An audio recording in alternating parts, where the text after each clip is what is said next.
All right, everyone. Welcome to week 8 of the Lockup Shutdown podcast. My name's Monica. Joining me, as always, is my good friend Zach. Fresh off the bye week. How are we feeling, Zach?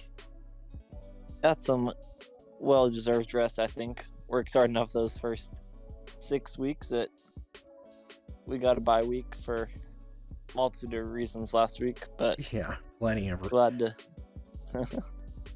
glad to be back and talk about everything that's happened in the 2 weeks that we've been gone and just watching NFL football. Lots of cover. Well, there certainly is a handful to cover. Just for now, today, we'll discuss the impacts of Marcus Peters and CeeDee Lamb on their respective teams, what the Washington football team need to put all the pieces together, and the rising young brother duo of Trevon and Stefon Diggs. But first, as always, let's talk about our biggest surprises from the last 2 weeks since we had a last week off. Zach, why don't you start us off? Well, the first week for week 6, You don't need to provide one may from both, but you can if you want.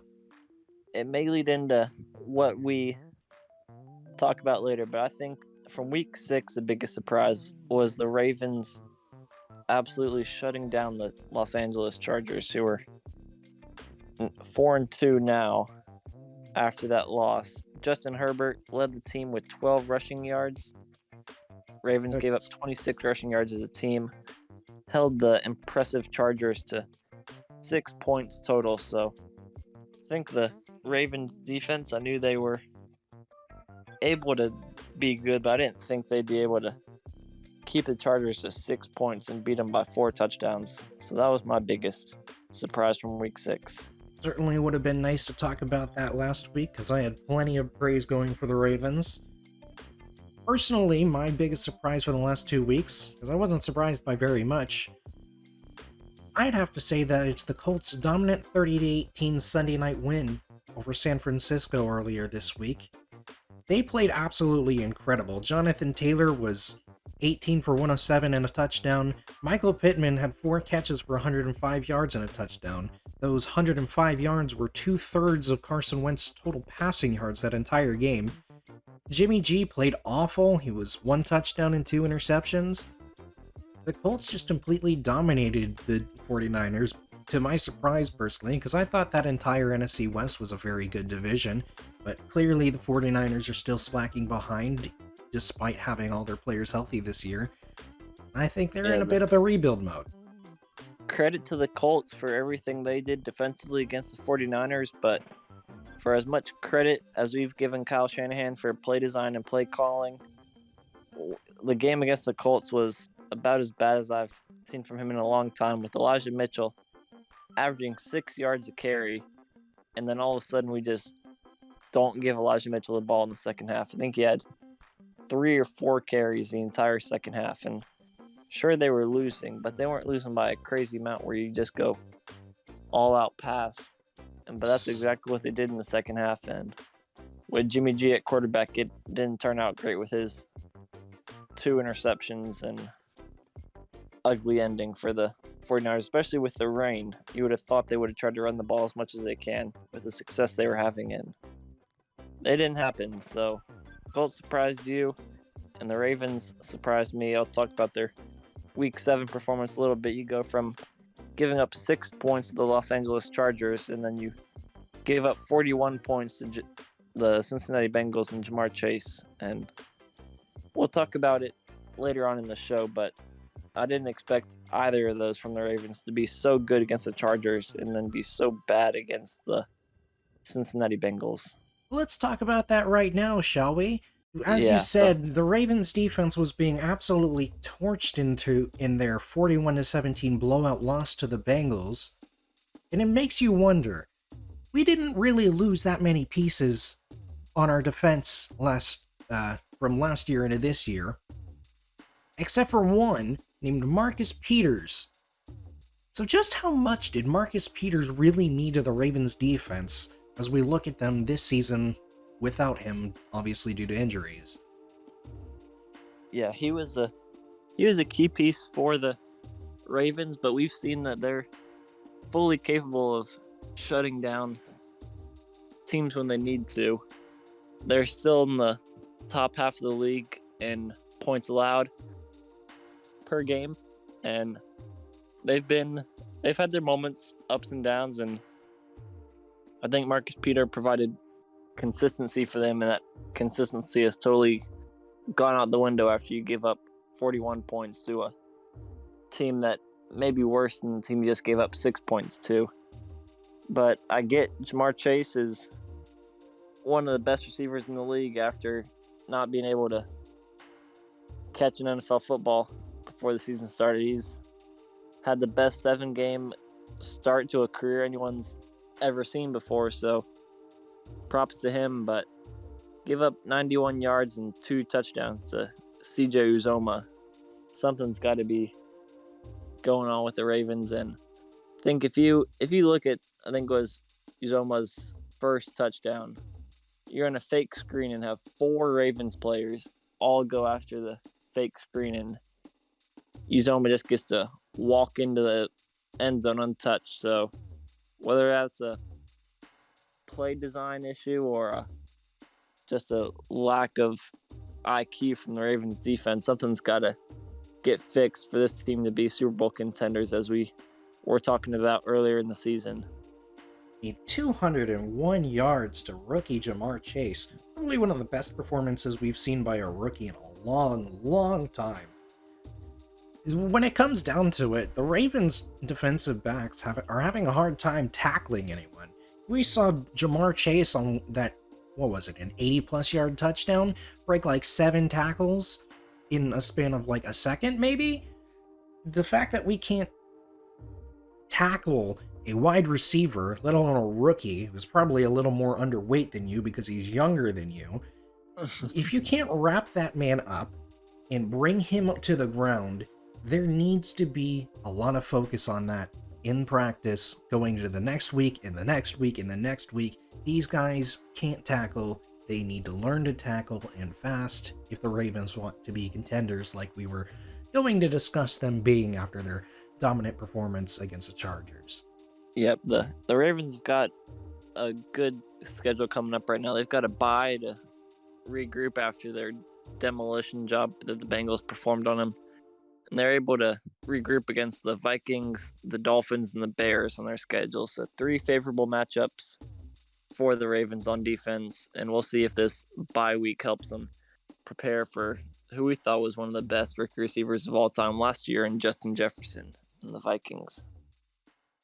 Well, that will certainly be enough about my team. Let's talk about your team, the Washington football team, who just can't seem to get it done. They have a lot of good pieces in place, but just aren't capping things off. What does the Washington football team need to do to get over that hump? Washington football team is got the worst defense in the league, which is crazy to say because when we were talking preseason, I was saying they'll have one of the best defenses in the league, and that's because they did have maybe the best defense in the league last time we had an NFL season. They went from third in passing yards allowed last year to dead last so far this year.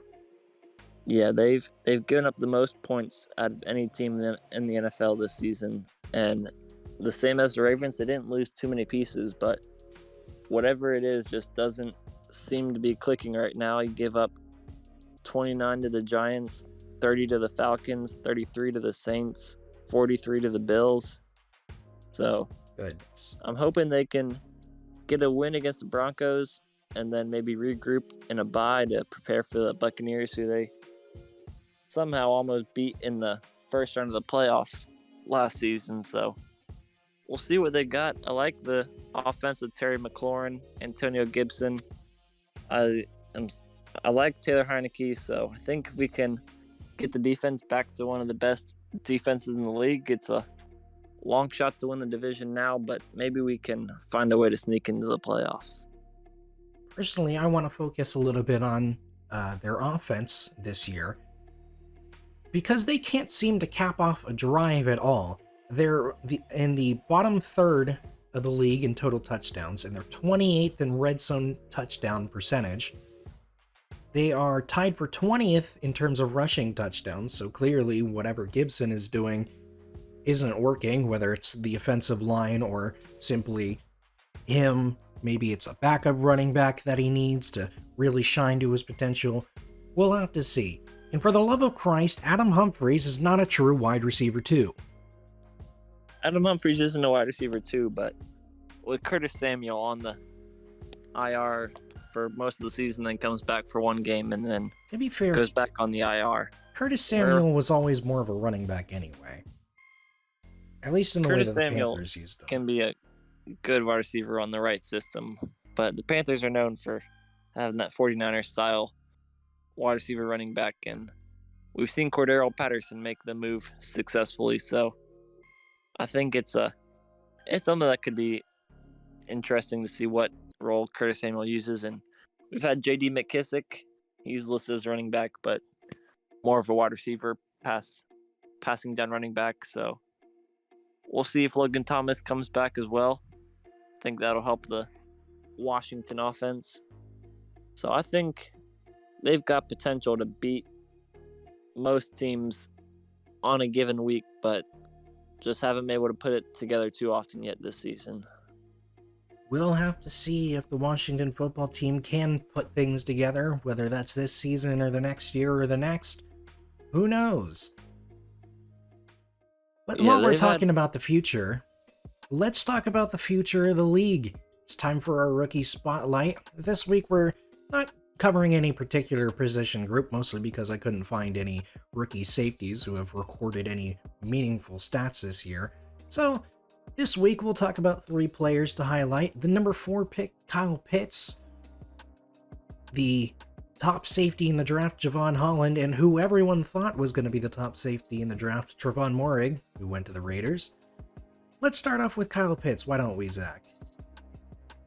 Kyle Pitts has been awesome the last 2 weeks. Good thing we didn't do this group of players in week 2, 3, or 4. I would have had different reviews for him, but he's averaged. Falcons just weren't using him.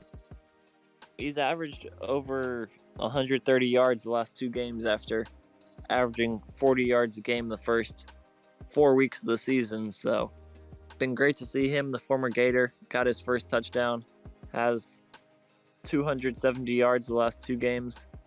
So I think he's finally settling into the NFL and found his role in the Falcons' pass-heavy offense, getting them their 2 wins in the last 2 weeks and racking up all those yards. I mean, what is there to say about Kyle Pitts that hasn't already been said? This guy's raw talent is one of the best we've ever seen out of a tight end. Let's not talk about the other tight end that came out of Florida a handful of years back. This guy reminds me of Vernon Davis, just pure speed. The fact that he's massive, he can go up and catch the ball. Kyle Pitts is the next Vernon Davis, but even better so career-wise, and is going to be used better so, I imagine, in the Falcons offense, unlike the first 4 games of the season. Kyle Pitts is an absolute stud. We're both Gators fans here, so we're a little bit biased. But this might be one of the best tight ends, just raw talent-wise, that we've ever seen. Yeah, you're not going to find too many 6'6" tight ends that can run a 4.4 40. And whether we call him a tight end or wide receiver, he could be a heck of a wide receiver as well. But with that size, they'll deploy him at the tight end spot, and it's been awesome to watch him the last 2 weeks. As a Gator fan, wish the best for him, and I think he'll have a long, successful career. Be the next Zach Ertz, Travis Kelce type of tight end. I can definitely see that. Let's talk about someone he completely torched over the weekend. Of the Miami Dolphins, it's Javon Holland, who was the 36th pick out of Oregon. He was the first safety off the board. He's had a pretty solid season so far. He has 26 tackles, a sack, and 2 passes defended. What do you think about Javon Holland so far this season, Zach? Well, there's not much going right with the Miami Dolphins franchise right now, but I guess I can give them credit for drafting a good safety in Javon Holland, who's now turned into as much other stuff as they can get him turned into. He's got punt returns now. He's doing all sorts of stuff for the Dolphins, and he played every single defensive snap the last 2 weeks for the Dolphins.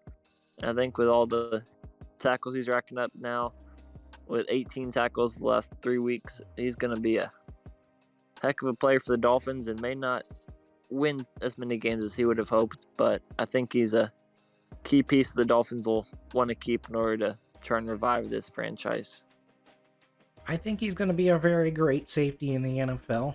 I don't think he's going to be as good as our next player, but Javon Holland, he's a solid player. He has a very solid amount of talent. Kind of reminds me of he's more of a tackling type safety, and I think that's what Miami's emphasizing.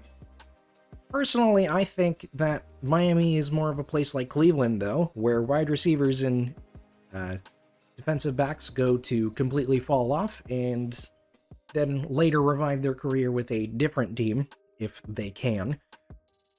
Yeah, I guess we can't give him too much stick for being on the Dolphins as he was drafted there, but yeah, it's not a fun time to be in Miami unless you're there on vacation for the weather. I think he's a bit of a wild card, though, and I'm excited to see what he can do. Let's talk about one of the more hyped safeties of the 2021 draft, who was Trevon Moehrig. He was the 43rd pick to Las Vegas out of TCU. Most of the quote-unquote experts expected him to be the first safety off the board. I guess things must have changed. The Raiders got themselves a very talented safety, though. So far this season, he has 19 tackles, an interception, and 3 passes defended. What do you think about Moehrig? Moehrig? Good to see. How do I say his name? Yeah. Moehrig? I think it's Moehrig. Yeah.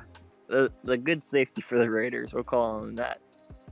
Very good safety. No, he's been a great safety for the Raiders. Good to see him get his first interception after all the work he's done. Nice to see him get on the stat sheet, and he's been one of the best players for the Raiders on defense this season. He's played every snap in 6 of the 7 games for the Raiders this season. I think that shows the trust they've placed in him early on in his career, and he's a stay steady with all the shenanigans, we'll call them, that they've got going on within their franchise right now. He's a new piece, but a consistent piece, and has proven to be a leader for them so far this season. He's certainly going to be a great piece for the Raiders to rebuild around. He looked incredible in college. I mean, this guy was so fun to watch at TCU. Excuse me. Goodness. Edit that one out. Moehrig is just an incredible player. Again, he's looked great and consistent for the Raiders. Probably the best player on their defense, considering that Mr. Gruden decided to tear the entire place down by trading Khalil Mack and trading Amari Cooper. Worst coach of all time now that he's not in the league. I can say that. Don't forget releasing Marquette King as a punter. That was a fun time watching him when he was punting for the Raiders, but Marquette King got released because John Gruden didn't like him, and now that raises question of what he may have done as John Gruden. Why didn't he like him? But different story, different day. John Gruden messed up the Raiders. I think it'll be fun to see how the Raiders plan to rebuild around the few pieces that they have now obtained. They're definitely going to build around Derek Carr and Darren Waller and Josh Jacobs. And then defensively, I think they finally got their big consistent piece in Trevon Moehrig, and now they're going to move to fill in the rest of the roles on the defense. Very solid players. The Raiders rebuild, if we can really call it a rebuild, considering how great they were playing this season so far. But we'll call it a rebuild and just say, this is a team that still needs to build around its pieces, and it has the right pieces in place, and I think Trevon Moehrig is one of those pieces. Let's talk about a different piece for a different team. Last season, the Cowboys decided to draft another wide receiver to add to their absolutely stacked offense with Dak Prescott, Amari Cooper, Michael Gallup, and now CeeDee Lamb. Does CeeDee Lamb's impact make the Cowboys' offense absolutely unstoppable? Yeah, the Cowboys have proven to be unstoppable with any half-decent quarterback at the last season, and have proven it again this season with Dak Prescott back healthy. Questions coming in were how healthy Dak Prescott was, and I think when you got a wide receiver like CeeDee Lamb that can help hide any nagging injuries as you just throw it in that general direction, and CeeDee Lamb will be able to outrun his receiver. And I think the Cowboys have built one of the best, if not the best, offense in the NFL right now. As much as it pains me to say it, with Ezekiel Elliott, Amari Cooper, CeeDee Lamb, mobile quarterback, and Dak Prescott, got Dalton Schultz now, and they're a heck of an offense right now. So props to them, and CeeDee Lamb is absolutely catapulted that Cowboys franchise into the real contenders of the NFL. I mean, CeeDee Lamb is a very great player. So far this season, he's 33 for 497 yards and 4 touchdowns. He's on pace for about 1,000 yards. That's a pretty great standard for a wide receiver to be achieving. But personally, I don't believe that CeeDee Lamb has an impact on this offense at all. Here's why. In 2019, since we're going to skip 2020 because Dak was injured,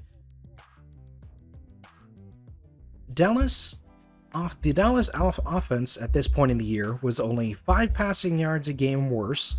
We're still top 5 nowadays.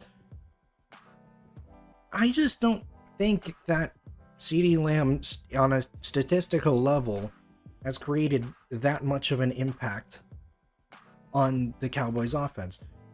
Obviously, watching the guy, he has an incredible impact on the game, but you have to wonder if it's a matter of, CeeDee Lamb is going in there and making everyone else look amazing, or if he's simply just an amazing player in an amazing offense, and his impact is a little bit nullified, if that makes any sense. It makes a little bit of sense, even though I may not agree with you. I understand what you're saying, because I think CeeDee Lamb could be the most successful player on any given NFL roster.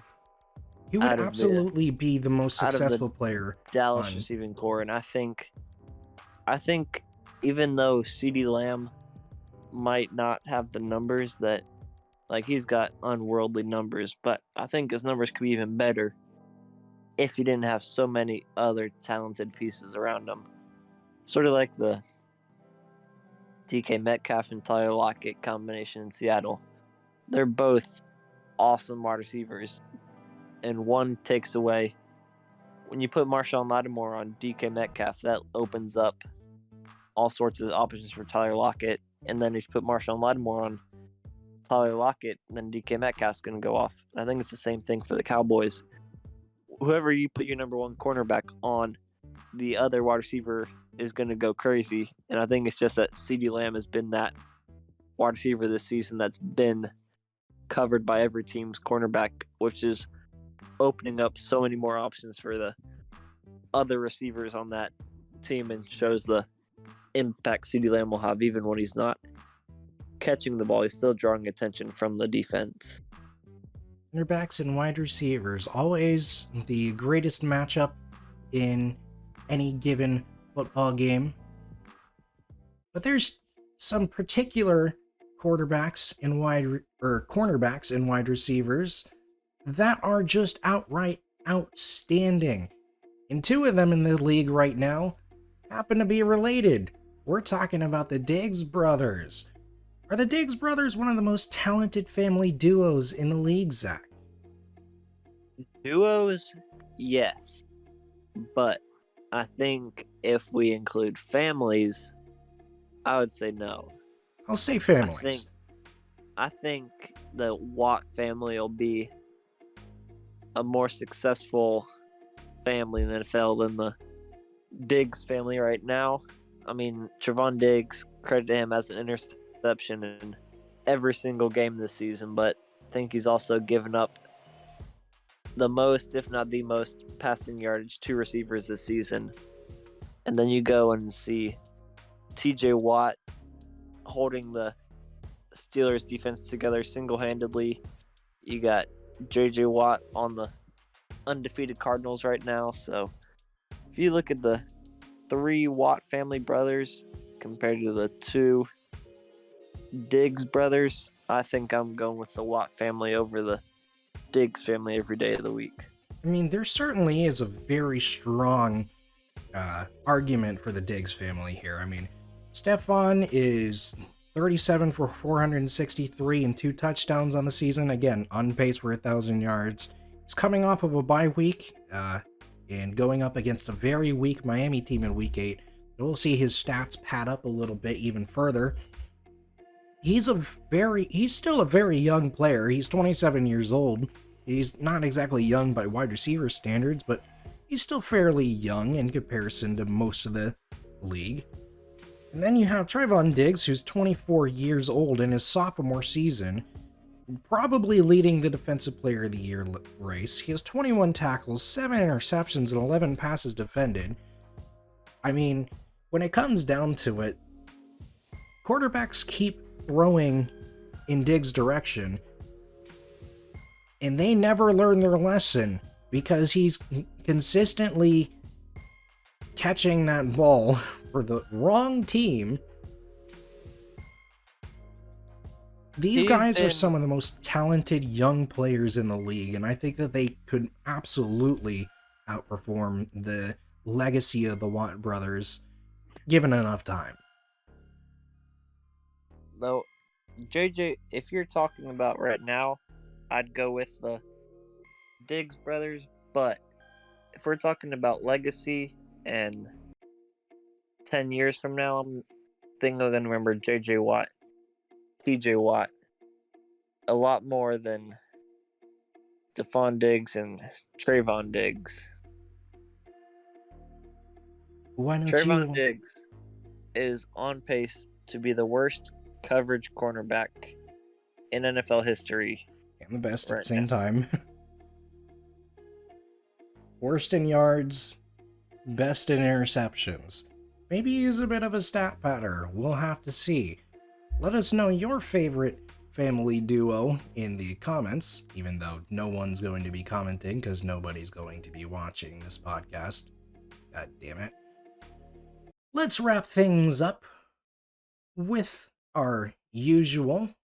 It's time for the lightning fast picks. Zach, you ready to go? Let's go. Certainly am surprisingly not. But now I am. Let's get right into it. Thursday night, this is an absolutely incredible primetime game. It's the Packers at the Arizona Cardinals. What are you feeling, Zach? I'm going with the Cardinals on this one, just because I think this matchup will lose a little bit of its hype, as Devontae Adams, Alan Lazard, and Marquez Valdez-Scantling are all now on the COVID list, so the Packers losing their top 3 wide receivers. I'm going with the 7-0 Cardinals on that one. If it weren't for that COVID situation, I probably would have picked the Packers to finally give the Cardinals a single loss this season. But because they're missing all of those wide receivers, I'm going to have to give it to the Cardinals. I mean, this is the most incredible team we've ever seen, and I called it. Let's talk about the Panthers and the Falcons. A divisional game, but not a very good one. Yeah, the Panthers, not anything they used to be. Went from 3-0 to 3-4 now. I'll retract my Sam Darnold statement. I saw a meme going around to change Sam Darnold's name to Same Darnold. Been the same player now that we all expect him to be from the Jets, and for that, I'm going with the Falcons. I'm absolutely not going with the Falcons. This is one of the worst teams of the NFC.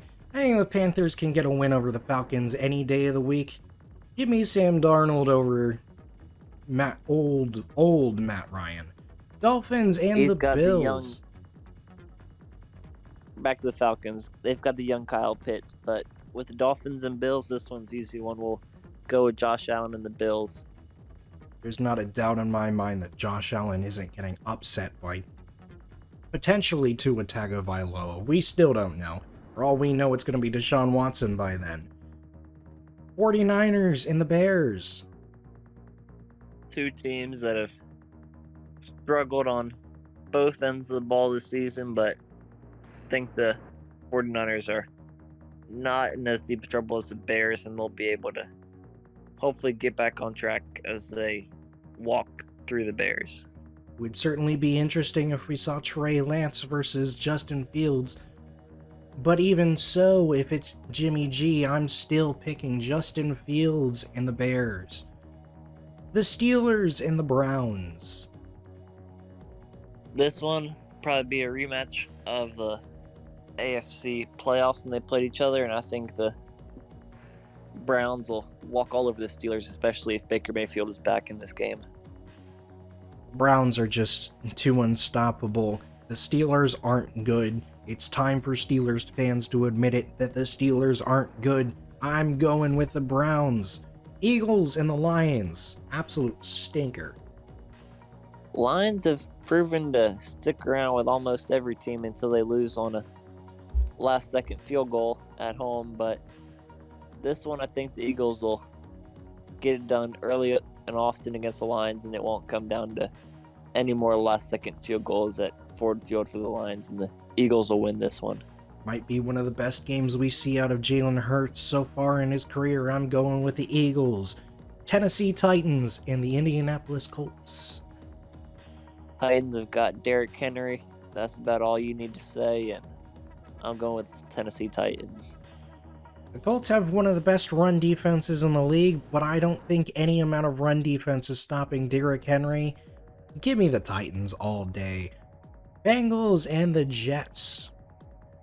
The Bengals will be able to win this one. If Jamar Chase thought he had a good week against the Ravens, we'll be happy to see what he has this week on the schedule against the New York Jets, and I think the Bengals win this one easily. At this point, it might just be an NFL record for Jamar Chase in his rookie season, but let me give this win to the Bengals. Rams and the Texans. I think this one's an easy one. It's the Rams. Yeah, there might be some more records broken in this one. Houston Texans won their first game of the season and will pull the Jacksonville Jaguars and lose the next 16-17 after that. And I'm taking the Rams to this one. Patriots and the other team from LA, it's the Chargers. This will be a good one with the Chargers looking to bounce back after a rough outing against the Ravens. They had a bye week last week, and I think they're able to rebound pretty easily and get a win over the Bill Belichick-led Patriots. Give me the Chargers and Justin Herbert any day. It's the Jags and the Seahawks, led by Geno Smith, not Russell Wilson. Geno Smith, Russell Wilson, you give me any quarterback with two arms, I'll take the Seahawks over the Jags. I'm thinking it might be a surprise. Give me the Jaguars over the Seahawks. My faith in Geno Smith is waning, but we'll just have to see. Washington football team and the Denver Broncos. Again, awful matchup. Washington seemed to maybe start to figure it out on defense against the Packers, and I think that we'll be able to figure it out against the Broncos before we head into the bye week and get us one more win. Washington over Denver. Give me the football team. Tom Brady and the Buccaneers against Jameis Winston and the Saints. Who you got? This matchup isn't what it used to be with Tom Brady versus Drew Brees, but never going to doubt Tom Brady. Congrats on the 600 passing touchdowns, even though they screwed that fan with his rewards that they got. But Buccaneers will win this one again in New Orleans. It might be kind of similar to how it used to be when it was just Jameis and Drew Brees, but give me Tom Brady any day. Jameis Winston might be able to pull something off against his former team, but I highly doubt it. Give me Brady, give me the GOAT. Sunday Night Football, it's the Cowboys and the Vikings. We talked about how good the Cowboys offense was, and I think they'll continue that streak after their bye week as well, and the Vikings will struggle. We know Kirk Cousins in primetime games forgets to show up sometimes, so I'll take the Dallas Cowboys over the Vikings. The Vikings have to go against teams coming off their bye week 2 weeks in a row. I think that's kind of unfair, but give me the Cowboys anyway. Finally, Monday Night Football, an absolute stinker. The Giants and the Chiefs. It's The a Chiefs Chiefs. aren't what they used to be, and the Giants just came off of a dominant 25-3 win, but didn't convince me enough, and I'm still taking the Chiefs over the Giants on Monday Night Football. You really scared me there. Goodness gracious. That is the end of the episode. Coming off our bye week, personally, how are we feeling about how we did? I think it was good. Had a lot to cover, but I think we did that well enough, and who knows, maybe we'll get 10 views this time, double digits. Yeah, let's get to double digits. Let's get to double digit likes. No, just kidding. No one's making it this far. You know, so far we've been doing pretty good this year with our lightning fast picks. In week 5, I was 12-4 and you were 11-5, and then week 6 we were both 10-4. Let's see if we can continue our good predictions. We seem to know a little bit. But until then, Just a little bit. it's time to lock up and shut down.